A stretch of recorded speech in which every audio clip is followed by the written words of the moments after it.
Genesis chapter 16. Now Sarai, Abram's wife, had borne him no children, but she had an Egyptian slave named Hagar. So she said to Abram, "The Lord has kept me from having children. Go, sleep with my slave. Perhaps I can build a family through her." Abram agreed to what Sarai said. So after Abraham had been living in Canaan 10 years, Sarai, his wife, took her Egyptian slave Hagar and gave her to her husband to be his wife. He slept with Hagar, and she conceived. When she knew she was pregnant, she began to despise her mistress. Then Sarai said to Abram, "You are responsible for the wrong I'm suffering. I put my slave in your arms, and now that she knows she is pregnant, she despises me. May the Lord judge between you and me." "Your slave is in your hands," Abram said. "Do with her whatever you think best." Then Sarai ill-treated Hagar, so she fled from her. The angel of the Lord found Hagar near a spring in the desert. It was the spring that is beside the road to Shur. And he said, "Hagar, slave of Sarai, where have you come from and where are you going?" "I'm running away from my mistress Sarai," she answered. Then the angel of the Lord told her, "Go back to your mistress and submit to her." The angel added, "I will increase your descendants so much that they will be too numerous to count." The angel of the Lord also said to her, "You are now pregnant, and you will give birth to a son. You shall name him Ishmael, for the Lord has heard of your misery. He will be a wild donkey of a man. His hand will be against everyone, and everyone's hand against him, and he will live in hostility towards all his brothers." She gave this name to the Lord who spoke to her, "You are the God who sees me." For she said, "I have now seen the one who sees me." That is why the well was called Beer Lahairoi. It is still there between Kadesh and Bered. So Hagar bore Abram a son, and Abram gave the name Ishmael to the son she had borne. Abram was 86 years old when Hagar bore him Ishmael. Genesis chapter 17. When Abram was 99 years old, the Lord appeared to him and said, "I am God Almighty. Walk before me faithfully and be blameless. Then I will make my covenant between me and you, and will greatly increase your numbers." Abram fell face down, and God said to him, "As for me, this is my covenant with you. You will be the father of many nations. No longer will you be called Abram. Your name will be Abraham. For I have made you a father of many nations. I will make you very fruitful. I will make nations of you, and kings will come from you. I will establish my covenant as an everlasting covenant between me and you and your descendants after you for the generations to come, to be your God and the God of your descendants after you. The whole land of Canaan, where you now reside as a foreigner, I will give as an everlasting possession to you and your descendants after you, and I will be their God." Then God said to Abraham, "As for you, you must keep my covenant, you and your descendants after you for the generations to come. This is my covenant with you and your descendants after you, the covenant you are to keep. Every male among you shall be circumcised. You are to undergo circumcision, and it will be the sign of the covenant between me and you. For the generations to come, every male among you who is 8 days old must be circumcised, including those born in your household or bought with money from a foreigner. Those who are not your offspring, whether born in your household or bought with your money, they must be circumcised. My covenant in your flesh is to be an everlasting covenant. Any uncircumcised male who has not been circumcised in the flesh will be cut off from his people. He has broken my covenant." God also said to Abraham, "As for Sarai, your wife, you are no longer to call her Sarai. Her name will be Sarah. I will bless her and will surely give you a son by her. I will bless her, so she will be the mother of nations. Kings of peoples will come from her." Abraham fell face down. He laughed and said to himself, "Will a son be born to a man 100 years old? Will Sarah bear a child at the age of 90? And Abraham said to God, "If only Ishmael might live under your blessing." Then God said, "Yes, but your wife Sarah will bear you a son, and you will call him Isaac. I will establish my covenant with him as an everlasting covenant for his descendants after him. And as for Ishmael, I have heard you. I will surely bless him. I will make him fruitful and will greatly increase his numbers. He will be the father of 12 rulers, and I will make him into a great nation. But my covenant I will establish with Isaac, whom Sarah will bear to you by this time next year." When he had finished speaking with Abraham, God went up from him. On that very day, Abraham took his son Ishmael, and all those born in his household or bought with his money, every male in his household, and circumcised them as God told him. Abraham was 99 years old when he was circumcised, and his son Ishmael was 13. Abraham and his son Ishmael were both circumcised on that very day, and every male in Abraham's household, including those born in his household or bought from a foreigner, was circumcised with him. Matthew chapter 5. Now when Jesus saw the crowds, he went up on a mountainside and sat down. His disciples came to him, and he began to teach them. He said, "Blessed are the poor in spirit, for theirs is the kingdom of heaven. Blessed are those who mourn, for they will be comforted. Blessed are the meek, for they will inherit the earth. Blessed are those who hunger and thirst for righteousness, for they will be filled. Blessed are the merciful, for they will be shown mercy. Blessed are the pure in heart, for they will see God. Blessed are the peacemakers, for they will be called children of God. Blessed are those who are persecuted because of righteousness, for theirs is the kingdom of heaven. Blessed are you when people insult you, persecute you, and falsely say all kinds of evil against you because of me. Rejoice and be glad, because great is your reward in heaven, for in the same way they persecuted the prophets who were before you. You are the salt of the earth. But if the salt loses its saltiness, how can it be made salty again? It is no longer good for anything except to be thrown out and trampled underfoot. You are the light of the world. A town built on a hill cannot be hidden. Neither do people light a lamp and put it under a bowl. Instead, they put it on its stand, and it gives light to everyone in the house.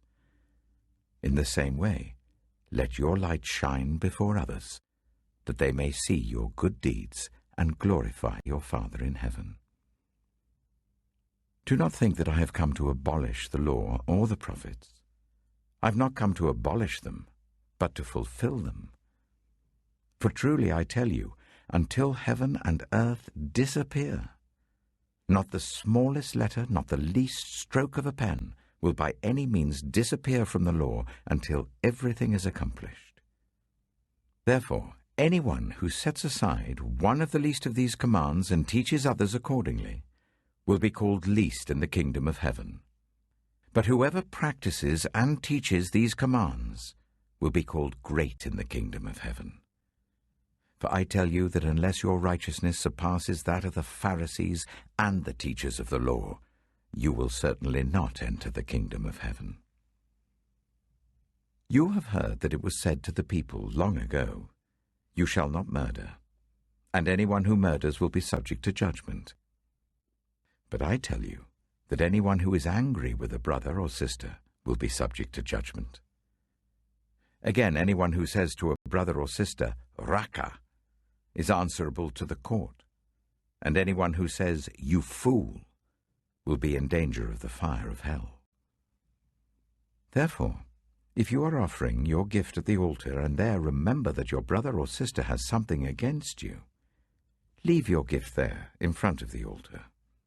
First, go and be reconciled to them. Then come and offer your gift. Settle matters quickly with your adversary who is taking you to court. Do it while you're still together on the way, or your adversary may hand you over to the judge, and the judge may hand you over to the officer, and you may be thrown into prison. Truly I tell you, you will not get out until you have paid the last penny. You have heard that it was said, "You shall not commit adultery." But I tell you that anyone who looks at a woman lustfully has already committed adultery with her in his heart. If your right eye causes you to stumble, gouge it out and throw it away. It is better for you to lose one part of your body than for your whole body to be thrown into hell. And if your right hand causes you to stumble, cut it off and throw it away.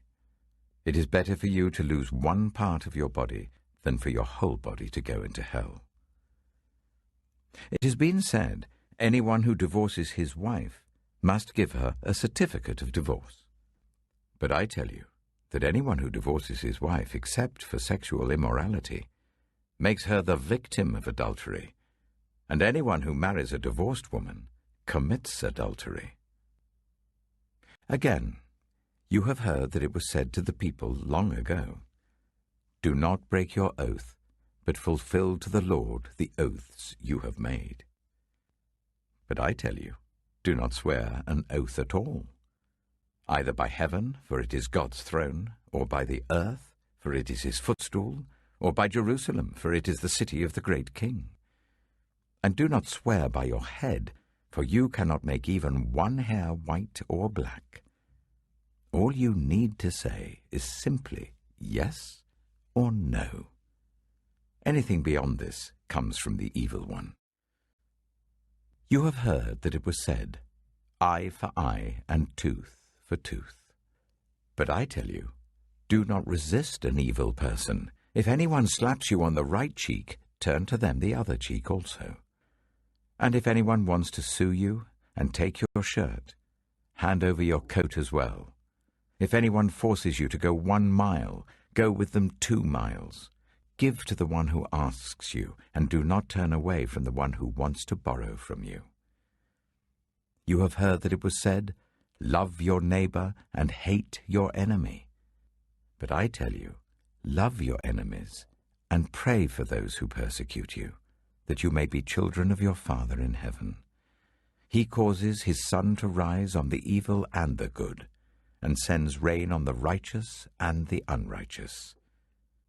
If you love those who love you, what reward will you get? Are not even the tax collectors doing that? And if you greet only your own people, what are you doing more than others? Do not even pagans do that? Be perfect, therefore, as your heavenly Father is perfect. Psalm 7. Lord, my God, I take refuge in you. Save and deliver me from all who pursue me, or they will tear me apart like a lion and rip me to pieces with no one to rescue me. Lord, my God, if I have done this, and there is guilt on my hands, If I have repaid my ally with evil, or without cause have robbed my foe, then let my enemy pursue and overtake me. Let him trample my life to the ground and make me sleep in the dust. Arise, Lord, in your anger. Rise up against the rage of my enemies. Awake, my God, decree justice. Let the assembled peoples gather around you, while you sit enthroned over them on high. Let the Lord judge the peoples. Vindicate me, Lord, according to my righteousness, according to my integrity, O Most High. Bring to an end the violence of the wicked and make the righteous secure. You, the righteous God who probes minds and hearts. My shield is God Most High, who saves the upright in heart. God is a righteous judge, a God who displays his wrath every day. If he does not relent, he will sharpen his sword. He will bend and string his bow. He has prepared his deadly weapons. He makes ready his flaming arrows. Whoever is pregnant with evil conceives trouble and gives birth to disillusionment. Whoever digs a hole and scoops it out falls into the pit they have made. The trouble they cause recoils on them. Their violence comes down on their own heads. I will give thanks to the Lord because of his righteousness. I will sing the praises of the name of the Lord Most High. Proverbs chapter 7. My son, keep my words and store up my commands within you. Keep my commands and you will live. Guard my teachings as the apple of your eye. Bind them on your fingers. Write them on the tablet of your heart. Say to wisdom, you are my sister, and to insight, you are my relative. They will keep you from the adulterous woman, from the wayward woman with her seductive words. At the window of my house, I looked down through the lattice. I saw among the simple. I noticed among the young men a youth who had no sense. He was going down the street near her corner, walking along in the direction of her house, at twilight as the day was fading, as the dark of night set in. Then out came a woman to meet him, dressed like a prostitute and with crafty intent. She is unruly and defiant. Her feet never stay at home. Now in the street, now in the squares, at every corner she lurks. She took hold of him and kissed him, and with a brazen face she said, "Today I fulfilled my vows, and I have food from my fellowship offering at home. So I came out to meet you. I looked for you and have found you. I have covered my bed with colored linens from Egypt. I have perfumed my bed with myrrh, aloes, and cinnamon. Come, let's drink deeply of love till morning. Let's enjoy ourselves with love. My husband is not at home. He has gone on a long journey. He took his purse filled with money and will not be home till full moon." With persuasive words she led him astray. She seduced him with her smooth talk. All at once he followed her, like an ox going to the slaughter, like a deer stepping into a noose till an arrow pierces his liver, like a bird darting into a snare, little knowing it will cost him his life. Now then, my sons, listen to me. Pay attention to what I say. Do not let your heart turn to her ways or stray into her paths. Many are the victims she has brought down.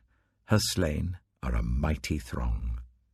Her house is a highway to the grave, leading down to the chambers of death.